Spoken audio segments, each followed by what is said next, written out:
It's showtime, it's your time. It's game time, it's go time. You got one shot at a gold mine. Welcome to the third season of Black Voices in Color, where we discuss profound topics that focus on Black identity, culture, and Black excellence. We are a student podcast produced by Denver Public Schools that elevates the voices of Black students in our district. I am one of your hosts, Anai Beasley, and I'm returning with Savannah Bland, Joshua Ayite, and Emmanuel Paris. Since this podcast is focused on Black identity, culture, and Black excellence, today we wanted to talk about a major part of Black culture, the history of our music. Yeah, coming into 2025, there's been a lot going on. Like, our senior year's coming to an end. Music for me is definitely a go-to. And politically, how are y'all feeling about everything? I feel like we're definitely living through history right now. Everything is going to be okay, though, and we'll just have to make the most out of being able to live our normal lives as long as we can. Yeah, but it does honestly feel like just something else to worry about on top of being seniors. We got to worry about colleges, scholarships, and our future. All that's going on right now isn't making things any easier. Exactly. I feel uneasy a lot waking up and going through everything knowing that I'm graduating soon. It just makes everything worse. Exactly that. Not only is all this chaos going on in the world, but the fact that we're moving further into our senior year, I know it's going to be even crazier looking back and knowing this was all going on while we were about to graduate. It'll be way more memorable. Yeah. And watching and thinking about the election makes me feel so grown. I get all the notifications on my phone all the time. I used to go about my day not caring about politics, but now I feel like I have to. I'm not ready. I'm literally about to be an adult. Literally, I'll be watching the news more than my grandparents. Right. I realize we're going to experience college with Trump being in office, though. Yeah. So I wonder what that's going to look all like for us. All 4 of our years. Right. It sucks. All 4. I'm just worried about the future for all people of color. Like the DEI policy that helped so many workers in various fields has been removed, and for many, it's harder to be seen. This Black History Month was unforgettable. I'm right there with you. I feel like Black History Month is such a key reminder of the ongoing struggles in progress. You know, the fight for justice and equality that Black people have led. It's still shaping so much of today, and especially in the political bubble. Yeah, just seeing the cancellation of policies that were made for Black people and to ensure the rights like DEI is concerning. Yeah, we always have to continue the fight for the right to be human. And honestly, all I see around me is history repeating itself. Over and over. What I do know is that college is a once-in-a-lifetime experience. And even with the state of the world right now, we can't let that determine how we're going to live. Yeah, for real. Life might look crazy years from now, so let's live in the moment. Right. I'm still looking forward to college parties, though. I got to see what the hype's about. You know we got to turn up for sure. But it's honestly so frustrating seeing all these rights and policies just being snapped like at the finger. It just It feels like we made so many strides yet to just have them taken away in the instant. But, you know, as a senior heading to college, it's really, you know, like a bittersweet feeling of 50-50. It's that I'm excited for this new chapter, but it's hard to ignore how much work still needs to be done in the world. But it's important that we acknowledge it and face it head on because it's clear that the fight isn't over yet. Yeah. The lack of acknowledgement and appreciation in our history makes it scary to be a part of. Black people have worked so hard to create a community that is diverse and inclusive, right, but it is slowly being challenged. That's why today's episode is Black art rooted in culture, amplified by music. This episode will be specifically about Black culture and influence to give knowledge to a generation. A great way to express our significance is to demonstrate the various ways our Blackness is shown up in our schools, the community, and the culture. It is important to talk about our own Blackness as individuals, so I'll start. My Blackness is controversial, half Black and half white, having to understand the Black identity within myself. It is beautiful and it is different, but it is seen in a variety of lights with millions of opinions on how I should act and who I want to be. My Blackness is what I make out of it, the resilience and persevering past the misjudgment and the misguidance. Resilience. Oh. That was good. My Blackness is alternative. Growing up, I found myself interested in skateboarding, guitars, piercings, and things like that. And what I found in those community or interests is a community of cool and unique people. And it's really fun with the right people around, but a lot of people don't understand that, and that's what makes it alternate. For me personally, my Blackness is unique. It's powerful. It's full of and rich with history. Growing up with Haitian and Ghanaian parents, it's naturally a part of who I am. My Blackness is shaped by generations of strength, generations of resilience and beauty. My Blackness carries the resilience and the beauty and strength, and it's a legacy of struggle, triumph, joy, and sorrow, and it's definitely a force that deserves to be protected, celebrated, and most definitely respected. My blackness is, well, coming from two black parents and being recognized as just that. Like, literally, I've always been my own person, and I would say that I am kind of different, more on the awkward side.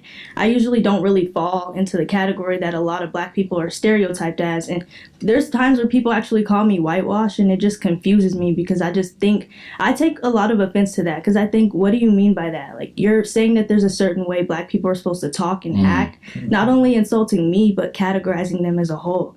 It's like everyone has their own personality, and I understand in the past I've always been on like the quieter side, but that's had nothing to do with my background or where I came from. It's just who I am and what I'm used to, you know? And no matter what, I am still a black girl who's been through the struggles of being discriminated against or portrayed as something I'm not just for being black. But since we are mentioning how like our identity and our blackness and how it defines us, this would be a good time to talk about the roots of black culture and how we've set a bar for a lot of the creative art styles and things that are really popular today. I mean, definitely. As we close out the chapter to February, which is specifically a month dedicated to prioritizing and acknowledging our black success and celebrating black history, we cannot and we won't ignore the profound impact that music has had on shaping the black experience, but not only that, but the world and the culture at large. I definitely feel like we need to shine the light on the part of history in music that people don't know. The origins of our music, the origins of the music that millions of people of all races enjoy. It's important. Music itself is history, and people sometimes don't even think about the purpose itself, and not just a few lyrics, but the importance of a genre in connection to our culture. Yeah, like gospel music. Like, most people don't even know during the times of slavery that the slaves were literally forbidden to speak their native languages, and because slave owners like physically feared that they would plan ways to escape a rebellion, it was always some type of like strong fear. So to them, music became a familiar way of expression, and whether it was sorrow, whether it was through hope, they would begin singing and creating songs that were passed down to generation after generation. I mean, oftentimes we see these songs today, like, most people refer to them as spirituals, though. Like, there were songs of freedom and survival. They were influenced by African religious traditions. And many people today say that the gospel music that we hear today derives from these spirituals that they used to sing. To me, just hearing gospel has power in it, too. Do you guys listen to gospel music at all? Yeah, I do, actually. I listen to gospel music for, like, spiritual reasons, like to get closer with God. And a lot of people don't understand gospel. I feel that most don't know you're supposed to resonate with gospel, like, in your heart. Yeah. Like, deeply rooted inside you. And I feel like Christianity isn't displayed as what it actually is. I feel like today it's just watered down. Yeah. I definitely agree. I mean, I listen to gospel music sometimes, but I feel like there has been kind of a cultural disconnect. I think it has become where society idolizes instant gratification, and people have become more focused on socially relevant music than songs that can really connect with your soul. I think that sometimes people go to music to distract themselves from life rather than using it as a mechanism to help provide hope in a world that often feels disconnected. That was good. I think many people do think that way, but I think that there is still need for more outlets or artists that can really connect with what is needed and what is already favored. What you think, though, Josh? Definitely. For me personally, I agree. And on that same level, like, even being a musician, I feel like it's an unwritten responsibility to me. You know, I might not be the world's most popular, you know, the most known, blah, blah, blah, but to the percentage of people that do listen to my music and do enjoy my craft, I try to keep that same idea, and I try to play a hand in restoring that personal connection. To me, it's, you know, through all my music, it's the same thought. It's how can I sow a seed yet leave them with something that resonates, you know, because everybody's music taste is not the same. So that versatility has to play, that creativity has to play. But I definitely feel like as a musician, whether big or small, that I have to play a hand in that.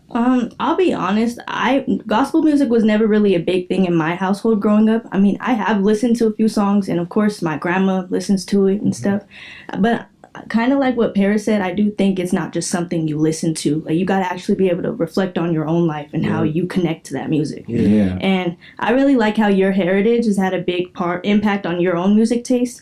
It's good that you've always been connected with the roots of the music genres. A lot of young adults don't even know that there's a lot of symbolism behind the music they may have heard growing up, and especially gospel music. There's always some kind of deeper meaning behind the black music that's been put out there, and our people have wanted to communicate message about trials they face for decades. Yeah, that's exactly my point. Like, today's music is nothing without Africa's origin.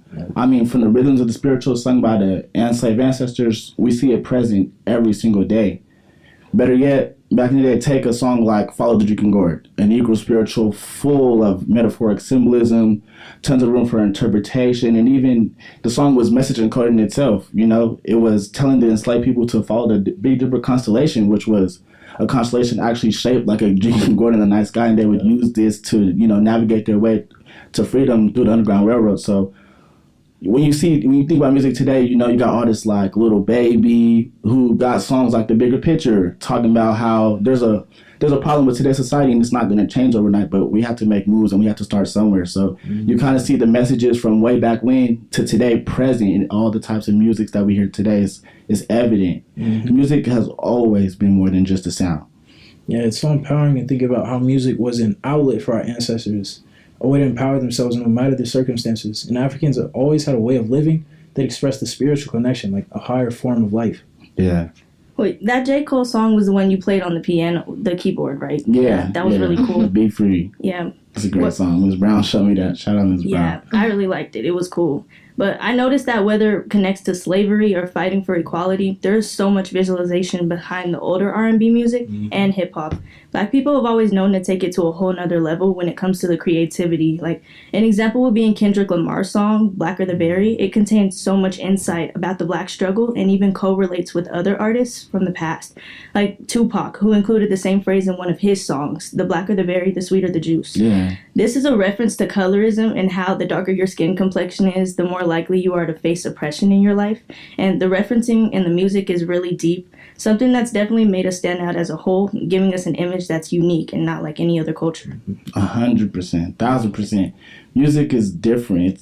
It's wonderful. It's a powerful form of resistance. It's a vehicle for storytelling. It's a method and a great and strong way of preserving our history. I mean, for centuries, Black artists have used music as a tool to express their joy, pain, struggle, triumph. You know, they're creating genres and movements that continue to influence the music industry today in a variety of ways.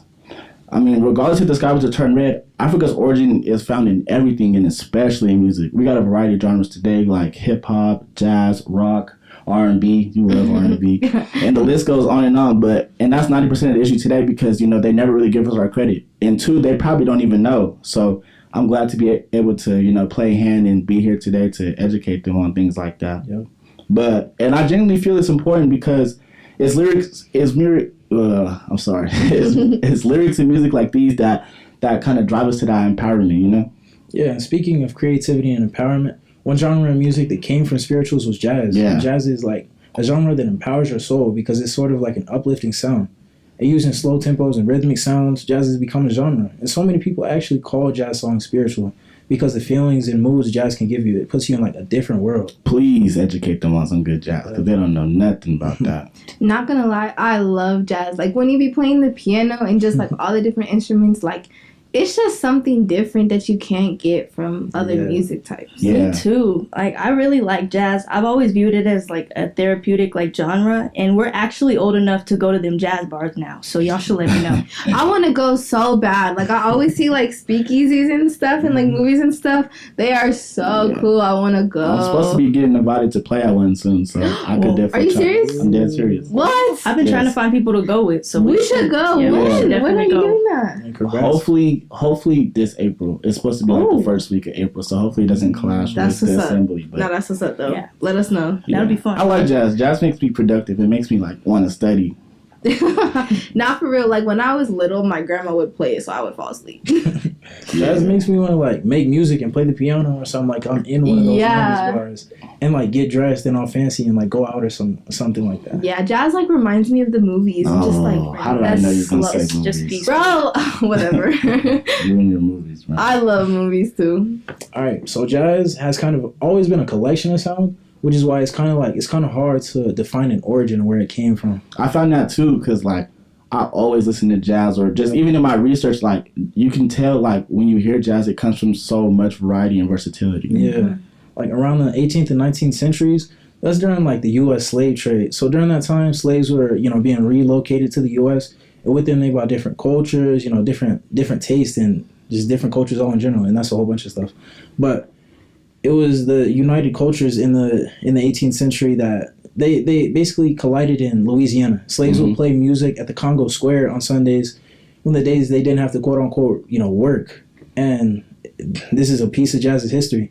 And in the 19th century, slaves worked in fields they used to sing work songs and spirituals. And when they mixed with African rhythms, that's when blues basically came into the mix. That's when they were recognized. And that's another piece of jazz's history. And then the music that eventually became jazz evolved out of a widely ranged, gradually assimilated mixture of black and white folk musics and popular styles, and with roots in both West Africa and Europe. And then after slavery, around the 1920s and stuff like that, that's when the jazz era became popular, and people like Louis Armstrong and Duke Ellington became popular. That explains a lot of why there's so much unity in more of the southern states and stuff, with the musicians, because it makes sense that most jazz originated from those areas, and they still like to encourage growth in that category and reflect on how much things have evolved since then. It's what they grew up on, and it's really a part of their identity, Yeah, jazz also evolved over time, and in the 90s, hip-hop was introduced. That was that time. That was that time. Many artists used to incorporate jazz in their beats, and they used old jazz and remixed it, and they used it to provide smooth synth and current trending sounds. I think that's a big reason why I like underground music. When I listen to underground music, I'm shocked every time. I never expected to hear Billie Holiday and Young Chris on the same song. And it's crazy because I don't think I never would have heard Strange Fruit if it wasn't even for that song, Blood on the Leaves. Me either. So to me, that was just big in itself because I would have never heard that. And just hearing that and seeing how different they used it and the creativity behind it, it really shocked me. So the creativity is also inspiring to me, especially being a musician. Mm-hmm. Yeah, I feel like hip hop is a really creative music genre, and it's implemented a lot of went on in the world in time, and into the revolutionary pieces of songs and stuff. An example, this is just random, but TLC, they did a lot of hip hop videos back then, and they had a lot of symbolism. They would put condoms on their clothes or stuff to symbolize protection, and it was just real things like that. A lot of real world problems like police brutality and inner city poverty have been told through hip hop, and have been one of the main reasons attention was brought to certain subjects in the first place. Yeah. Hip hop wasn't just about music, it was about culture and a movement, and it originated in the Bronx in New York, and in the 70s and that's when that was basically the time frame about when the war on drugs happened. And there's a lot that goes into that, but that time frame of hip hop, it allowed artists to address these issues. Also during that time, the economy crashed and many companies went out of business. Buildings were abandoned and poverty in the quote unquote ghetto increased. And those buildings were used by the urban youth in the Bronx for block parties, and it became their hood, And music for these parties were played on mobile sound systems and boomboxes. Yeah, those big. I love when they used to go out to the movies and go see their girlfriend play the music. Every time I hear boombox, that's all I think of. That was my thing, yeah. That's all I think of. I haven't heard that in a minute. I feel old now. Yeah, an example is a group called The Public Enemy. It was a hip-hop group that pointed out the corruption of the government and addressed racism in songs like... what is it called? Fight the Power. Yeah, y'all remember that song? It used to be real popular. Yeah. I definitely think hip hop was the biggest kind of culture shock, I guess, in a way. It really embraced the idea of not fitting into societal norms, and it really was just an embracement of fashion, music, culture, excitement, movies. Yeah, all that. All of it. All of it. 90s movies, they're the best. No, 90s movies good. Poetic Justice, Juice. Yeah, I watched them. But I don't watch Tangled. No way you can brought that up. Or Princess and the Frog. Don't. Hey, hip hop also made fashion statements. It made a whole bunch of the fashion that we wear, even still today. It made it present. So things like Timbs, bomber jackets, baggy clothes, sneakers like Adidas, snapbacks, and more. And people even made statements with their hair. Artists like Run DMC made Adidas famous, and LL Cool J rocked the Congo hat. Going back to the Black Panther Party, they wore afros to represent their pride in their natural hair. And groups in hip hop like Kid and Play wore box cuts and high top fades. Bro, I had the meanest high top fade all through middle school. We need to see pictures. Are you serious? You probably look like the kid from House Party. Have you seen House Party? You know I ain't watched that movie. And I feel like I can imagine how that would look. Everybody who's seen House Party knows what I'm talking about. He had the tall one, and he would have like his little like scarf and everything. We need to see pictures. Them pictures are never to surf the internet. Another thing that was very present in those time frames was recreation and self-expression through art, like music, dancing, hairstyles, and even things like graffiti. Everything like that led to the popularization of the art form graffiti and breakdancing. And graffiti was such a popular part of hip hop because like being able to put your spray your name on a wall and have it like go past a city on the train was something really cool back then. It's still pretty cool. I really mess with graffiti. You guys know how to do all that? No, I've always liked the idea of doing it. I always thought you did. I'm really good at like doing the letters. I can like trace out the letters. I don't know if y'all saw for like the Black History Month, I made all like the blackout posters, so I can do like really good like big bubble boxy graffiti letters. Okay, I like the graffiti letters. Artsy. Yeah, breakdancing was another level of self-expression back then. There was dance battles, dance crews, and everything. Like with the boom boxes and stuff, people used to bring out cardboard and put it on the floor. They used to like do what spam was. I know exactly what you're talking about. Yeah, and thinking about the hip hop era makes me feel like I have an old soul. Like I've already experienced life because I align with that hip hop mindset. Right. The hip hop era was an era that showed the world that expressing yourself and creating something was really cool. And those early hip hop artists made their music because it's something that they love to do, as well as pushback, suppression. And what do y'all think though? Y'all think y'all have old souls? I don't think so. I think there's like some scenarios or like some things that I do or I might say or like specific actions I might do that people might be like, he got a glimpse of it in him, or like a small piece, but overall, I don't think people think that of me at all. I don't think so. Honestly, I feel like low key you do have an old soul. I just feel like on a regular basis, like who you are, people would think you have a new soul. Like with me, I feel like I don't know if I would say that I have an old soul. I would say that some of the things that I like might be old soul. Like no, definitely your music. Every time I hear you play music, I think you're also for sure. I just love old music. I don't know. I feel like that's the main thing though. But I feel like I could still get down with like the new stuff. What's the new stuff? I'm trying to think like Ice Spice, but Pookie's Requiem. I forgot what the girl was who sang it, but it's popular now, and I loved it. I love new music and stuff like that. So I feel like I'm a kind of mixture of both. Right. Yeah. What about you, Anna? Well, honestly, kind of like what Josh said, it's just kind of the opposite. People might look at me and be like, "Oh yeah, that girl's not a old soul," but I do think I am an old soul in a way because I feel like I have more of an authentic kind of vibe. Even though I am usually either quiet or awkward, I feel like I'm very genuine in my interactions with others, and I have good awareness of my surroundings. Like, it's something that helps me navigate through life in a more natural way, not trying to fit in with anyone. Yeah, and everything going on today, it's really starting to feel like the repetition of what we heard about the civil rights movement. What we have a rollback on policies, protests happening, and we're still fighting for equality in so many ways. Like, they can feel like all the efforts made in our history was for nothing. Our fight never ends. Our music is our history, and it's a piece of our history that remains relevant. Yeah, 100%. To me, it feels like we're just stuck in this loop in the process.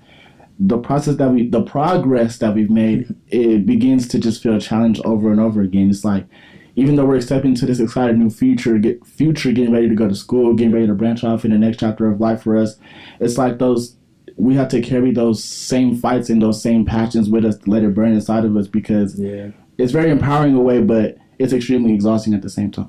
Right. I feel like it really does show that in our country, our rights never have been validated, and we've always had to protest to be heard or for them to decide on respecting us. Yeah. And during all this, it does kind of make me think of, like, the Black Panther Party. Like, they were the most influential militant Black power organization during the Civil Rights Movement.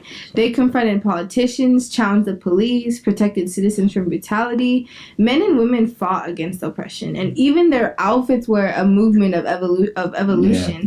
The uniform with the all-black leather, the afros worn by many Black Panther Party members, it was strategic, it was symbolic. It reflected African Americans' desire for their demands to be taken seriously. Yeah. Right. Like what you were saying, like during the civil rights movement, participants dressed professionally and classy, and people would describe their clothes as Sunday's best suits. Dresses, skirts, and well-groomed hair made up the civil rights movement uniform because Black people wanted others to treat them with dignity and respect. Yeah. I really want to understand, like, what powered their strength. It feels like our generation is hidden behind our phones and everything. Like, we need to start our own revolution. We need to make a move. I want to know what really, like, pushed them to drive and strive to even create the Black Panther Party. I mean, to be honest, they really had that, like, old R&B rhythm and blues. I feel like that's something we miss today. I think that, like, people really said that rhythm and blues was the soundtrack for the ascension of Black pride. Oh yeah, I even heard that R&B in the 1940s was actually called race music. It was a term for African American music. Like R&B originated in the 1940s when it replaced race music as a general marketing term for African American music.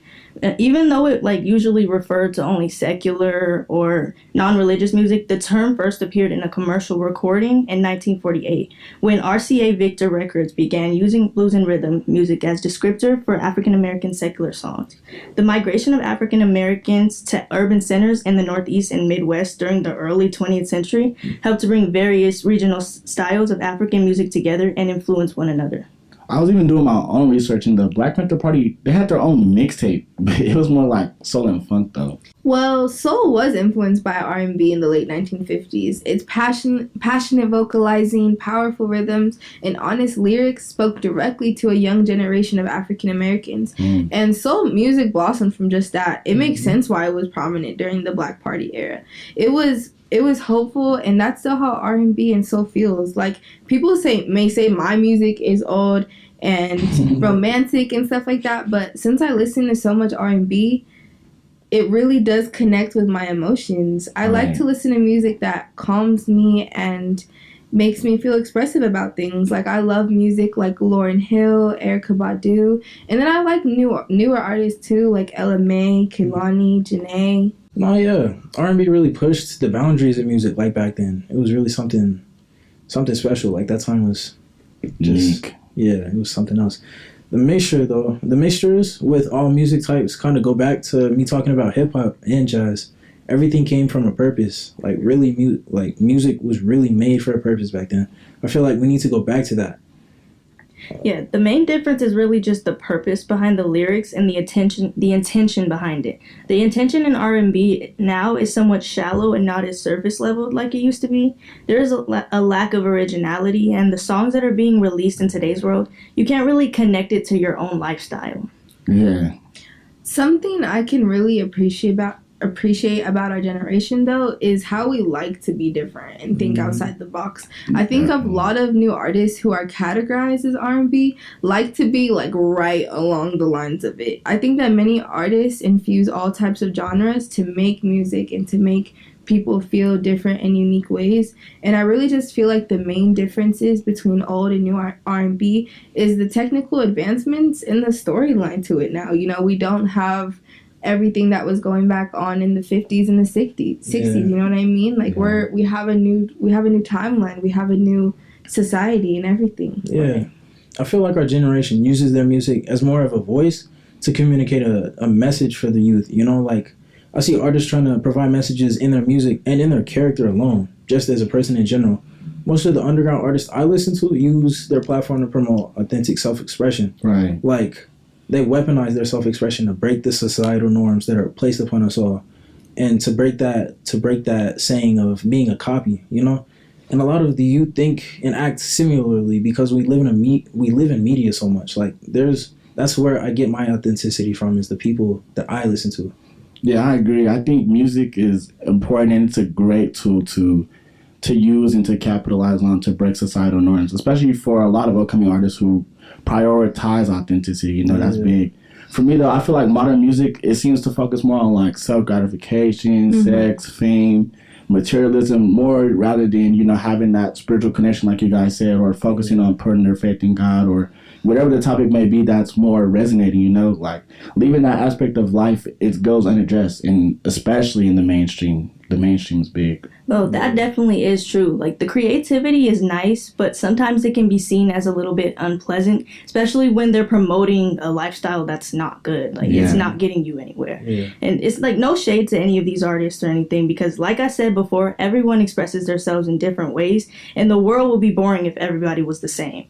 So it really just depends on messages you're sending and the way you present yourself. Yeah, I definitely agree with that. And I feel like just the power that goes within it, I feel like some things that are popularized, they are kind of losing that presence of God. And I feel like in music, since it has faded away, you'll see some like underrated artists like you guys are talking about, like really trying to promote that kind of feel to it. But I feel like our generation has become kind of numb to pain, and I feel like that's more what we like. We like stuff that kind of distracts us from the pain, then kind of like us away from it. Exactly, instead of like more embracing that feeling and using music as an outlet to kind of feel power. Right. Yeah. Yeah, I feel that artists have been popping up more and more, and music expands. Like, you know, there's a whole bunch of genres and everything popping up, and I feel that I've seen a lot of artists nowadays who make songs for God to express their faith, and I'll be one of those soon. But it's not the same as it was before, because there's not, as you said, there's not all those things happening. There's not everything that was present back then happening. Everything around us is different. So different music is being made. So music has kind of a different feel to it now. Yeah, and I definitely feel like with our generation, like people don't realize how broad we are. I feel like everybody likes their own unique things. You know, I don't feel like everybody likes one kind of genre of music, you know? And I just think that like with me, I love everything. I mean, I'm kind of structured along the lines of R&B, but it's still like the different aspects. I like the slow stuff. I like the hip hop infused. I like the gospel kind of feel to it. Right. So I'm really just big on like channeling energy. So I feel like everybody uses music in different ways. Like some people might use it to help with anger or to make them feel like more motivated and stuff like that. And definitely there's so many different kinds of people, but I feel like nobody can really categorize our generation on like the music we listen to, because there's so many different kinds. But like I really want to think about like, what do people think that our generation likes? Like, what would they kind of say is like a broad statement of our generation? Right. Yeah. I feel like our generation kind of likes nostalgia, you know, but I feel like someone who doesn't know our generation would probably say somebody like Sexy Red, Ice Spice, Glorilla. I don't even know. Yeah. But they mean, like, they would probably mention someone who's really big on media, because that's all we do is like scroll on TikTok and stuff like that. Right. I agree with what you guys are saying, though, because I feel like it being multiple music genres is just proof that there's multiple different personalities and different kinds of people. Because if that was the case, all movies would be made the same and all songs would be made the same. But people know that everybody has different interests and hobbies, and there's just certain things that maybe other people's go to that other people may just not find interesting at all. Yeah, I agree with everything that's been said. Like when I hear my mom talk about today's music, my dad, like, it's just a mess. Yeah. And everybody's just kind of like all over the place. You know, there's some groups who are doing activists, and there's some groups who are going against the very same things that we're fighting for. Yeah. You know, there's different varieties, different things. So I think a lot of times I just agree. It's just a mess. Our generation is all over the place. Right. With all that being said, though, I'm still going to talk about Black music, the roots of Black music, and all of that, because no one can determine what we talk about or ban others from mentioning or celebrating certain events that led us to where we are today. Yeah. And I feel like there's always room for discussion when it comes to the way our people lived and what we fought for back then. With all the chaos that's going on in the world right now and the new policies that are being made that revolve around Black rights, I see this as a bigger reason to talk about the overall movement and the individuals who are dominant in those categories. Yeah, what troubles in the world today really make you want to talk about Black people's position in the music history? Like, I know there's a lot of controversy right now, artists present, but yeah.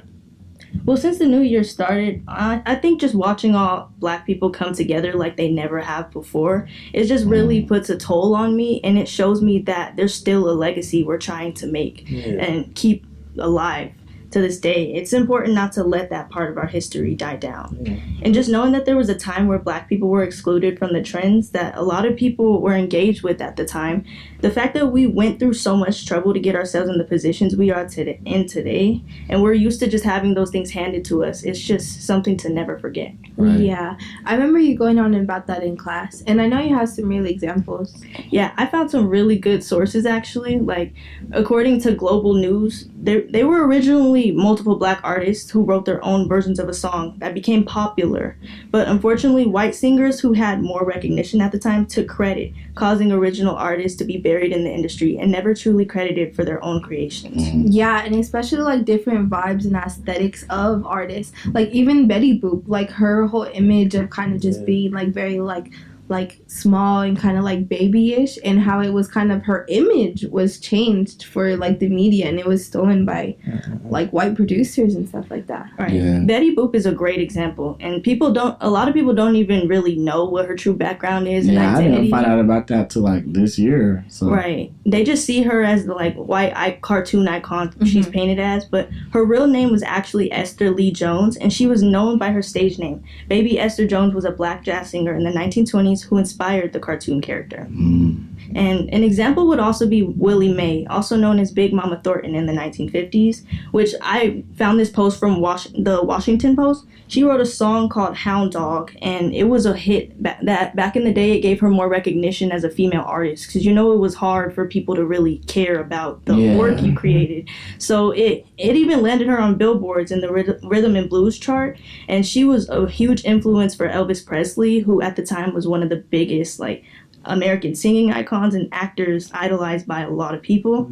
But several artists had already made their songs to the hit, and they were kind of unsuccessful with it, not as successful as Elvis was when he came with his own version. And at that time, that's when Big Mama Thornton's work had kind of gone down the drain, because Elvis was more successful and popular. So that gave people a reason to kind of look at him like, oh, we don't have to pay attention to this, Black female artist. He was already in the league, And when he came out with his song, King of Rock and Roll, it actually got him on the charts too. And it just kind of it's clear that he saw potential in her music, but it's just worse when you have your ideas kind of stolen in a way. Because it's like, even though you took a liking to my work, you still didn't give me the credit I wanted. Because, right, it just sucks. And that's actually pretty discouraging, hearing that. And knowing that nobody came to speak out, no organization, no individuals came to, advocate in that way, that her music was stolen, or even more artists' music like that was stolen. Like, me personally, I can imagine how good it would feel and how supportive I would feel if somebody, spoke up on my behalf and with me to acknowledge, like, hey, I'm facing this, standing in that gap with me. Yeah, every type of art form involves inspiration, of course, but stealing somebody's work is like, it's undermining their efforts and stealing their creation. Like, it's dehumanizing to a point. Yeah. Like, how do you think inspiration plays into our Black music? Well, Black people love to use their role models as inspiration, and we always reflect on what we've seen in our own personal lives. We tend to use those models as a way to shape our own creations and indirectly communicate our life troubles. Yeah. But it's really never meant to be in a plagiaristic way. It's always original. But now, there's nothing wrong with using someone's art as a reference, and it's great that we've all built off of each other's creativity. But it's different when those original creators aren't given the slightest bit of credit for bringing something into style. Yeah, and I really do think Black people are really just really creative and innovative. You really think about how everything was started from something else. You know what I'm saying? Like, right. Especially when it comes from the African rhythms and the drums and everything. So it's really just how everything can lead to something else, and everything really has like a meaning to it. I love how we're so great at being, how do I say it? Just like creative, we can create something off of something. You give us an idea, we'll turn it into something so much bigger.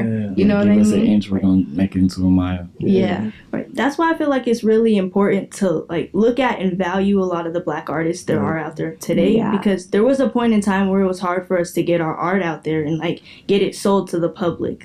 It was very underrated at the time, and I know it was hard for a lot of artists to be seen. So I know the artists today should be very appreciative of where they are. It's nice to see how many like black artists there are in the media, and it's nice to know that they're making good money. Right. Like I just be thinking about I be thinking of Tyler the Creator and stuff like Kendrick that. Lamar. They got millions and millions because they're just being authentic. Right. And that's what like I feel like we finally deserve, you know what I mean? So it's nice to have role models like that, especially in the media, who aren't just, you know, making music for like just, how do I say it? Like For they're just not the public. exactly, they're Yeah. making music for them, you know? Right. Yeah. Well, we thought it was very necessary to acknowledge all the roots of these well-known music genres. You definitely hear a lot about the same things every year. Certain individuals fought for a lot of racial discrimination to be overlooked. Yeah. Now, don't get me wrong, it's extremely important information to talk about all that because it's definitely still relevant till this day.